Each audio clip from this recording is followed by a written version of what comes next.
The Inspector General of Police, IGP Christian Teteyono, called on religious leaders to take a more active role in promoting interfaith harmony, discouraging violence, and strengthening public confidence. He had Christian and Muslim leaders to use their platforms to educate their congregations about the dangers of religious conflicts and the importance of resolving disputes through lawful means.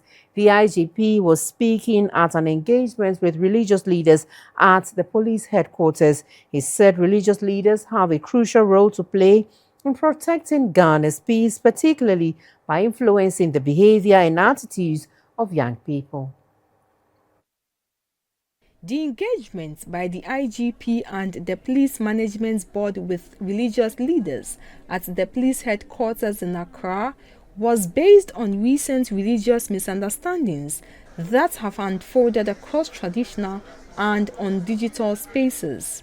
An Islamic cleric who allegedly called for extrajudicial killings, a Christian cleric accused of blasphemous statements, and another person captured on video allegedly slapping a handcuffed pastor. With these unfortunate incidents, the police acted swiftly to ensure that the allegations are handled through legal channels rather than self-help. The Inspector General of Police, Christian Tetayonu, urged religious leaders to teach their followers that allegations of wrongdoing should be handled through the appropriate state institutions rather than through mob action, online abuse, or physical violence. Every individual has a right to practice their faith without fear of violence, while speech that incites religious hatred, hostility, or violence is strictly restricted under Article 20 of the ICCPR. Just look around our West African sub-region. We see nations where small sparks of religious misunderstanding were allowed to fester until they grew into infernos of civil strife, destroying communities, markets, schools, and places of worship. The Presidential Envoy on Interfaith and Ecumenical Relations, Elvis Efiye Ankara, said Ghana's peace is a collective responsibility and it must be protected by all, regardless of your faith, background, or differences. We cannot take this peace for granted.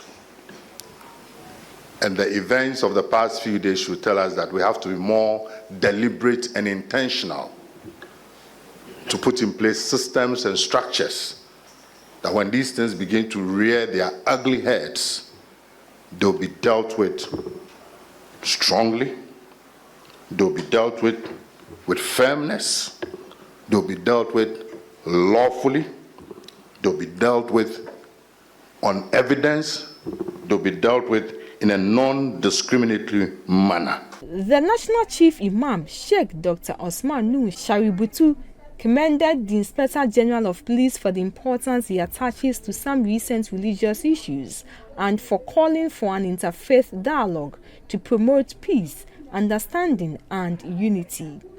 My